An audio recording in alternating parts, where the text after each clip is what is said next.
안녕하세요, 박쌤입니다. 오늘 시험 봤던 거 저랑 한번 한 문제 한 문제 이제 점검을 해보도록 하는데요. 시험이 1차보다 그렇게 많이 어렵지가 않아가지고 1차 때 좀 쉬워가지고 여러분들이 그거보다는 어렵게 나올 것 같다 생각해서 좀 준비를 착실히 하신 분은 점수가 좀 나왔을 것 같다는 생각이 들어요. 문법이나 또 회화체나 이런 데서 좀 뭔가 꼬아서 낸다든지 그런 게 전혀 없었거든요. 오히려 독해 쪽에서 한두 지문 정도가 좀 헷갈릴 수 있었고 나머지는 전반적으로 무난한 시험이었기 때문에 어찌 보면 내년도 다시 준비하는 차원에서 다시가 아니라 내년도 이제 준비하는 차원에서 올해 그냥 한번 쳐본 사람들은 어떻게 보면 동기부여라는 차원에서는 굉장히 좋았던 것 같고 또 한편으로는 어찌 보면 이제 여러분들이 한 문제라도 실수를 하면 실질적으로 좀 많이 좀 점수가 안 나오게 되면 이 변별력이 많이 없다 보니까 어떻게 보면 더 어려운 시험이 됐다라고도 할 수 있어요. 어느 정도 변별력이 있으면 약간 구분이 됐던 것 같은데 여하튼 전체적인 문제를 한번 보면서요. 제가 설명을 해드리도록 할게요. 우리가 기출을 푸는 이유는 여러분들이 다음 시험에 어떤 시험 문제 유형이 나올 건지를 예측할 수도 있지만 또 하나는 이 답이 아닌 보기들 있잖아요. 그런 걸 갖다 여러분들이 좀 잘 체크를 해가지고 어차피 이제 시험에서 출제하는 사람이 출제자도 자기가 영어를 아는 영역 내에서 선택지도 만들 거 아니에요. 그러니까 나왔던 어떤 보기들도 여러분들이 잘 체크를 해 두실 거예요. 여러분들이 좀 부탁을 드리고 자, 한번 첫 번째 밑줄 친 의미와 가장 가까운 거예요. 그래서 make up one's mind. 그래서 여러분들이 자주 봤던 어떤 표현 중에 하나가 결심하다라는 거지, 그렇죠?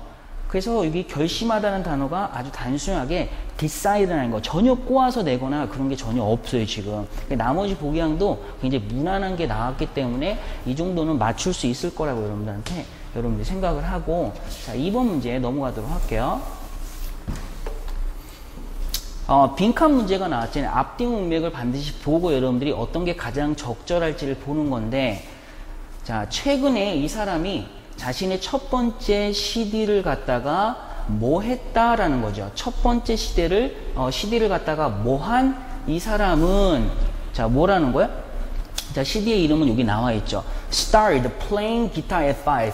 그래서 기타를 뭐 연주하기 시작 5시에 기타를 연주하기 시작했습니다 라고 했을 때 여러분들이 CD를 갖다가 최근에 뭐 한 다음에 뭐뭐 했다 그래서 CD를 그렇죠. 이제 발매하다라는 의미에서 released 이 단어가 들어가는데 사실은 release라는 게 여러분들 여러 가지 뜻이 다의어예요. 그래서 여러분들이 이 문맥상에 여러 가지 의미가 있는 단어 중에서 이 의미를 갖다가 골라내서 문맥에 넣을 수 있는지 그러니까 평소에 공부하실 때 이 특정 단어가 여러 의미가 있다 그러면 여러분들이 그런 거 하나하나를 갖다가 실제 예문 속에서 문맥을 보고 내가 그런 의미를 갖다가 적용해서 해석할 수 있는지 자, 거꾸로 말하면 이 다의어 표현이라는 특정 단어가 나왔을 때 여러분들이 빈칸이 나왔을 때 앞뒤 문맥을 보고 이 단어의 어떤 특정 의미를 이끌어내서 답을 넣을 수 있는지도 생각해 보셔야 된다는 거.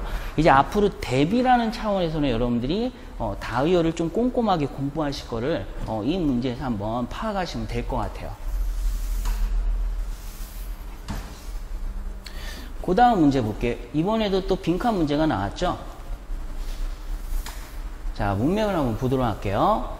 자, 얘는 잘 알려져 있습니다. selling. 자, 파는 건데 high quality household appliances. appliances가 가정용품을 말하는 거죠. 그러니까 가정용품. 그러니까 고품질의 가정용품을 갖다가 어떠한 가격에 파는 걸로 이제 유명하다고 그러는데 이때 이제 가격과 관련해서 가장 적절한 표현을 끄집어내는 거예요. 그래서 합리적인 가격. 이치에 맞는 가격, 충분히 이 합리적인 소비자가 봤을 때는 괜찮은 가격이라는 의미로 요 단어를 쓴다라는 걸 여러분들이 reasonable 요 단어를 쓴다는 걸 기억하시면 되겠습니다. 다른 건 좀 안 들어가고요. 이 단어와 관련해서 뭔가 이렇게 비슷한 게 뭐가 있냐면요. 요 단어가 있어요. at face value. 요게 이제 액면가 그대로라는 뜻의 액면가 그대로. 요 표현을 하나 좀 체크해 두시면 될 것 같아요. 여기랑 이제 파생해서 그렇게 뭐 어려운 문제는 아니었으니까 여러분들이 요거 충분히 앞뒤 문맥을 보고 이 4번이 답이라는 걸 이끌어낼 수 있을 것 같아요. 자, 지금까지 별로 그렇게 어려운 게 없다가 가장 어려웠던 어휘로서 이제 요 단어가 되는데 앞뒤 문맥을 보고 이 단어의 의미를 추론할 수 있는지 한번 보긴 하는데 우선은 첫 번째로 이거 같은 경우는 품사가 동사죠. 그쵸? intrigue. 이게 동사기 때문에 우선 이 자리가 명사라는 걸 알았다 그러면 우선 얘는 나가리라는 걸 알겠죠. 그 다음에 transaction, 그 다음에 rebellion, 그러면 intimidation. 요 단어 있어요. 협박이나 아니면 이 transaction이라는 거 보통 거래, 처리 이런 뜻인데 요 단어랑 같이 외워두면 이 단어의 의미를 좀 안 까먹을 것 같아요. banking transaction, 우리가 평소에 많이 하는 거죠. transaction. 자, 은행 거래라는 뜻이에요. 그래서 거래, 처리 그럴 때 transaction 이 단어를 쓰는 거 여러분들 기억을 해두시고, 자, 문맥을 한번 본 다음에 어떤 단어가 이 세 단어, 요 명사에 해당되는 요 단어 중에 어떤 게 가장 적절한지 볼게요. The ship's captain, 그 배의 선장은 자 걱정을 합니다. 자, 그가 들은 후에 뭘 들었냐면 어떤 유머를 넣으면 뭐가 가능한다는 거야. 자기의 선원들 사이에서 이게 폭동을 말하는 거거든요. 반란, 폭동. 그래가지고 rebellion. 근데 사실은 보면 그의 선원들 가운데 두려움, 가능한 두려움, 인팀은 협박이나 두려움. 이런 거에 하는 거. 그러니까 두려움이나 어떤 협박이나 이런 거 같은 경우는 이게 문맥에 좀 안 맞는 거죠. 그쵸? 얘가 이제 걱정하는 어떤, 명확한 근거를 이제 여러분들이 찾아야 되는데 이것도 답이 좀 안 된다는 걸 알기 때문에, rebellion이 가장 적절한, 표현이라고 볼 수 있겠습니다. 걱정하는 이유가 뭐냐? 이렇게. 자, 여기서 이제 논리 관계를 나타내는 요 연결사가 있는데 애프터가 때로는 여러분들 앞뒤의 내용을 갖다가 뭘로? 이 인과라는 논리관계를 연결해 준다는 거. 인과. 그래서 뒤에가 원인이 되고 앞에가 결과가 되는 거죠. 원인이 되고 결과가 되는 어떤 인과를 연결할 때도 우리가 단순히 because만 보고 인과라고 아는 건 굉장히 기초 단계에서의 어떤 추론이 되는 거고, after 같은 것이 인과가 있다는 걸 기억을 하시면 다음에 다른 문제 풀 때도 좀 적용을 할 수 있으니까 기억해 두시면 좋을 것 같아요. 그래서 mutiny, 자, mutiny라는 단어가 rebellion, 그거랑 같다라는 걸 체크하시면 되겠습니다. 그 다음에 또 어휘가 나와 있죠. down to earth가 나왔는데 down to earth, 지구에 가까이 내려온, 이 좀 추론하기 힘들어요. 그래서 이 4번과 5번 문제는 실질적으로 여러분들이 이 단어를 보지 않는 이상 좀 당황할 수 있다는, down to earth라는 게 굉장히 직설적이고 그 다음에 실용적이라는 단어예요. 직설적이고 실용적이에요. 저 사람은 굉장히 이치를 잘 따져서 실용적인 어떤 측면을 강조한다 그럴 때 그 실용적인, 그래서 practical 여기서 가장 적절한 답이라는 걸 여러분들이 파악하시면 되겠습니다. 그래서 이 사람은 자기 고객에게 굉장히 실용적인 어떤 충고를 주는 걸로 알려져 있다. 뭐 그런 것 같아요. 잘 준다니까.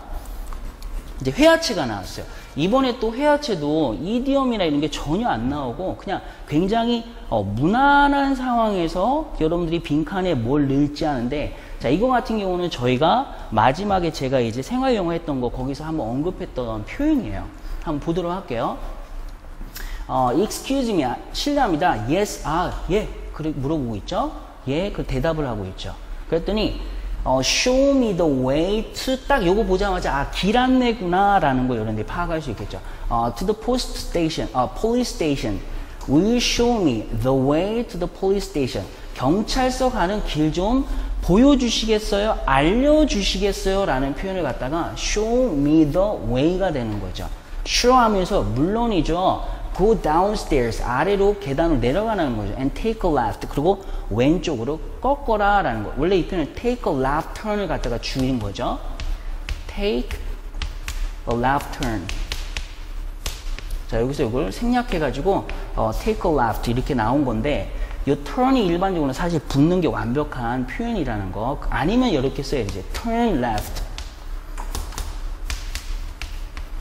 자, 그 다음에 it is on the right hand side. 오른손 쪽에 있다니까 오른편에 있습니다. 그러면서 이제 감싸면 되는데 아주 가기가 쉽기 때문에 거기 반드시 찾을 수 있을 거예요? 놓치지 않을 거예요. 반드시 찾을 수 있을 거예요? 놓치지 않을 거예요? 라는 you can't miss it. 이게 가장 적절한 문맥상의 빈칸을 형성한다라는 거. 그걸 보시면 되겠습니다. 나머지는 그렇게 어려운 표현이 없는데 여기 뭐야?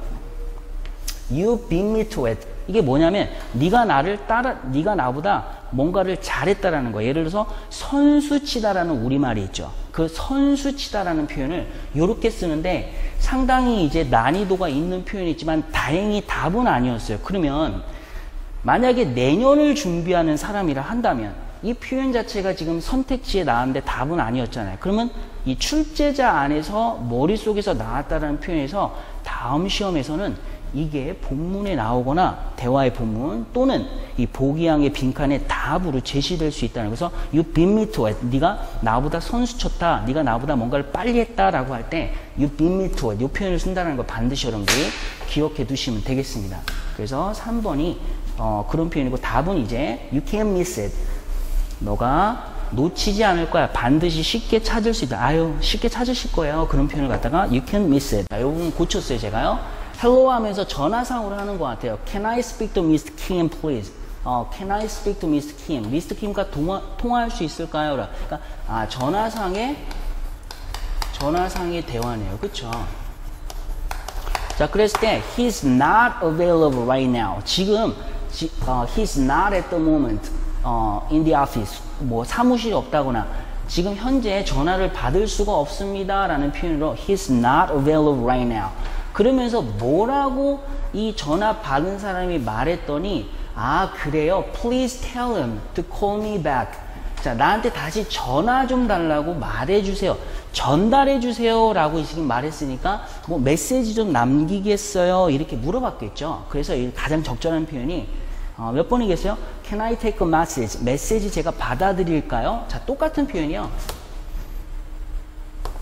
좀 공손하게 표현하고 싶어서 제가 could를 쓸게요. would라고 쓸게요. Would you leave a message? Would you leave a message? 이렇게 쓰면 메시지 남기시겠어요? 라는 표현을 Would you leave a message? 아니면 Can I take a message? 제가 메시지 받아드릴까요? 어떻게 전달해 드릴까요? 라는 표현을 하기 위해서 요걸 한 다음에 이제 상대방이 예 그렇게 해주세요 라고 하면서 Please tell him to call me back. 나한테 전화 다시 돌려달라고, 다시 말하면 전화 좀 다시 해달라고 전해주세요 하면서 자기 이름을 말한 다음에 My phone number is 253-3859 이렇게 하면서 이제 제가 펜 좀 잠깐만요 하면서 What was the number again? 번호가 몇 번이었다고요? 하면서 이렇게 대화가 끝나고 있죠. 그래서 지금 전화상의 대화 아주 무난한 상황이 제시된 다음에 앞뒤 문맥을 보고 가장 적절한 표현을 넣는 건데 자, 이 정도는 여러분들이 충분히 맞춰 쓸 거라고 제가 생각을 합니다. 4번의 이 표현은 뭐예요? Can you speak up? 좀 크게 말해 주시겠어요? 라는 표현이죠. 8번 보도록 하죠. 또 대화체가 나왔죠. 자, 너 대가족이냐? 라고 물어봤어요. 그쵸? I guess 하면서 그런 것 같아 라고 하는 거죠. 자, besides my mom and dad 엄마 아빠 말고 나는 3명의 형이 3명이고 또한 2명의 동생 여자애들이 있네요. 이게 몇 명이에요 도대체? 3명, 2명, 6명이네요. 그 자기 포함해서 상당히 이제 대가족이네요. 와우 하면서 yeah, big family. 너는 진짜 큰 가족이다. 대가족이다. 이렇게 하는 거죠. 자, 요 표현을 알았으면 그렇게 어렵진 않게 문맥이 한데 사실은 요 뒤에도 답이 나오고 여러 가지 이제 힌트가 있어요. sibling이라는 게 형제 자매를 통틀어서 너 뭐 형제 자매 좀 있어 할 때 do you have any siblings? Do you have any siblings? 이 단어를 써요. 그랬더니 자, it gets lonely sometimes. 자, 혼자 있으니까 때로는 외롭기도 합니다. 라는 비컴류 동사가 쓴 거예요. 외롭기도 해 라고 말했다라는 걸 근거로 여러분들 뭐가 된 거예요? 나 혼자라는 거죠. 그쵸? 그래서 I'm an only child. 그래서 나는 외동, 아들, 딸, 이럴 때 이제 I'm an only child. 이렇게 하는 거죠. 그쵸? 이건 거의 친척이 없다는, relatives. 이게 친척이 없다는 표현이고. 자, Boson Pels라는 건 여러분들 중마고 같이 아주 친한 친구들이 이제 보통 말할 때 쓰는 거고. 자, 넘어가도록 하겠습니다. 어렵지 않아요. 그 다음에 또 회화체가 나왔죠. 이번에 회화체가 나온 것들을 보면 좀 많이 이제 꼬아서 내려고 이디엄이나 이런 어떤 특이하게 회화체에서 굉장히 해석은 되지만 의미를 잘 파악할 수 없는 그런 게 전혀 안 나왔어요. 그러니까 여러분들이 평소에 그냥 회화체라는 어떤 그런 거 갖다가 좀 계속 꾸준하게 접했다 그러면 그렇게 어렵지 않게 다 풀 수 있었던 문제들이거든요. Dr. Watson's Clinic. 자, 이제 병원이라는 걸 알 수 있는데, 왓슨의 병원입니다 라고 얘기한 다음에 How can I help you? 자, 또 전화상의 대화라는 걸 알 수 있겠죠. How can I help you? 어떻게 도와드릴까요? What can I do for you? How can I help you? What can I do for you? 어떻게 할까요? 그랬더니 Hello, this is David Johnson. 데이비드 존슨입니다 라고 하는데, 자, 참고로 여러분들이 이 표현이 전화상이라는 걸 알려주는 또 단서가 돼요. 그래서 자기를 소개할 때 My name is 이렇게 하기도 하고 I am 이라고 말을 하기도 하잖아요. 만약에 제 이름이 이제 브랜든이라고 하면 I am Brandon 이렇게 말할 수 있잖아요. 전화상에서는 이렇게 말할 수 없죠. 그렇죠? 그래서 this is 누구누구라고 말해야 된다는 거예요. 그래서 this is David Johnson. 이거 딱 보고 아, 전화상이구나 알 수 있는 거죠. 자, I'd like to make an appointment. 자, 여기서 보면 make an appointment. 약속을 하고 싶어요. 다시 말하면 의사 선생님 좀 뵙고 싶은데 내가 좀 예약을 할 수 있을까요? 약속을 할 수 있을까요? 그 말을 한 거예요. 그랬더니 오케이 하면서 Mr. Johnson 씨 How about on Friday at 2 p.m. How about이라는 게 제안을 하는 거거든요. 그래서 2시 금요일날 2시에 어때요? 라고 말을 했는데, 자, 이 상대방 전화 건 사람이 금요일날 어때라는 답변에 금요일이요 하면서 거기에 대해 답변이 와야 되는데, 그 가장 좋은 게 뭐예요? Friday is the worst day for me. 아유, 금요일 저한테는 정말 안 좋은 날이에요. 내가 너무 바쁜 날이라서 금요일 날에는 약속을 좀 잡아가지고 병원에 갈 수 없을 것 같은데요 라는 표현이 들어가는 거죠. 그렇죠? 자, 이제 문제 낼 때 여러분들이 누가 대답을 하는지를 정확하게 파악을 해야 돼요. 여기서는 이제 전화 건 사람, 다시 말하면 이 병원과 약속을 잡아가지고 그 다음에 이제 치료를 받으려는 사람, 환자가 이제 말하는 거에 대한 빈칸이 나와 있기 때문에 거기에 대한 가장 적절한 걸 고른다라는 점과 그 다음에 어떤 내용에 대한 답변인지, 그래서 어떤 내용에 대한 답변과 함께 누가 말을 하는지를 반드시 기억을 해야지만 여러분들이 적절한 답을 골라낼 수 있어요. 그래서 Friday is the worst day for me 이렇게 2번이 가장 적절하다는 걸 알 수가 있습니다. 문법 문제에 이제 나왔죠. 어법에 맞는 표현을 골라라. 좀 깐깐한 문제 중에서 이 공무원에 자주 나왔던 게 지금도 나오고 있지만 밑에 제시된 문장에서 틀린 걸 고르시오라는 그런 어법 문제는 안 나오고 다행히 이제 그 독해 속에서 그 문맥 속에서 고르는 문맥 어법이 나왔는데, 독해 어법이 나왔는데, 자, 한번 첫 번째 보도록 할게요. 자, 요게 힌트가 되는 거죠. 시제와 관련된 표현이라는 걸 알 수 있는데, 자, 시제와 관련된 표현이라는 것일 때 그냥 brought이라는 과거를 써야 될지 아니면 have brought이라는 이런 PP형, have PP형을 써야 돼요. 현재 완료를 쓸까 과거를 쓸까. 근데 여기서 for the last 50 years, 지난 50년간 지금까지이라는 표현이니까 have brought이 가장 더 적절하다는 걸 알 수가 있겠죠. 그쵸? 자, 그 다음에 여기서도 거의 사람들이 아니라 대부분의 사람이라는 거. 그쵸? 대부분의 사람. 그래서 people을 수직, almost는 부사로 쓰이기 때문에 명사를 수식하지 않는 거죠. 그쵸? 그래서 most people, 요게 가장 적절한 거. 그래서 이 정도는 여러분들이 무난하게 풀었을 거라고 봅니다. 그래서 have brought과 그 다음에 most가 짝꿍인 4번이 답이라는 거. 굉장히 문법은 무난하게 나왔어요.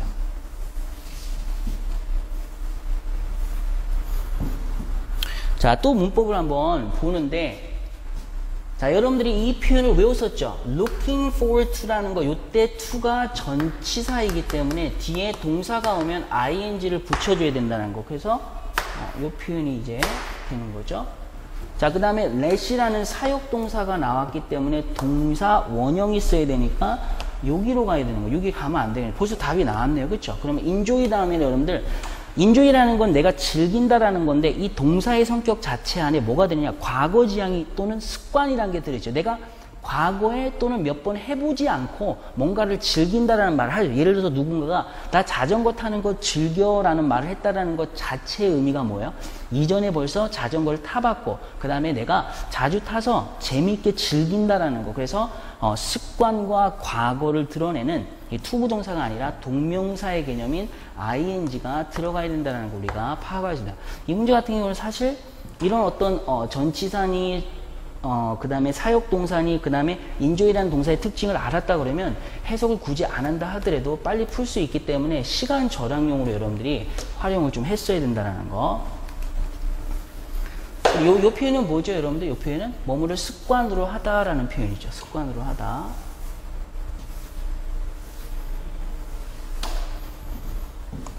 자, 그 다음에 이어지는 또 문법 문제인데 다 가정법에서 나왔어요. 가정법.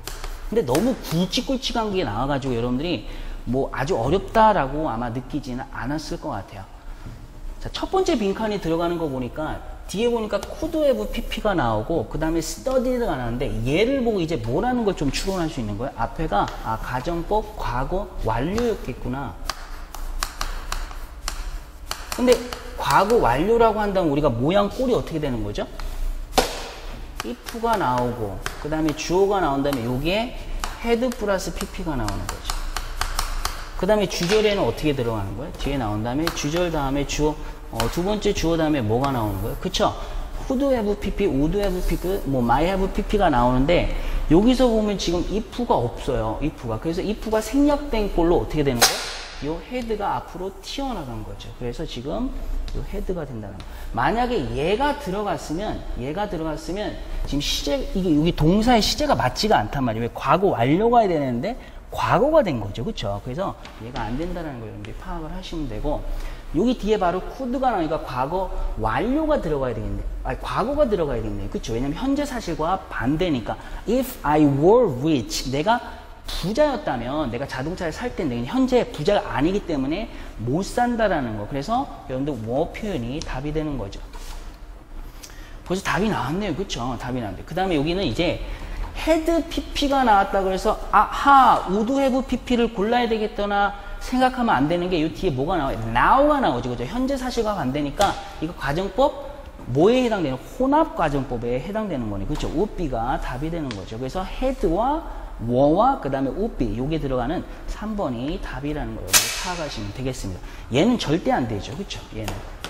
자, I라 하더라도 가정법에서는 am이나 이거의 과거인 was를 쓰지 말고 뭘 쓰기로 했죠? 그렇죠? were를 쓰기로 했죠? 이거 뭐 그렇게 어렵지 않게. 자, 가정법에서 가장 일반적인 과거 완료를 이용한 표현에서 이 도치와 그 다음에 가정법 과거, 현재 사실과 반대, 그 다음에 혼합 가정법이 나온 이렇게 대표적인 가정법이 나왔다라는 거, 그걸 좀 체크를 해 두시면 되겠습니다.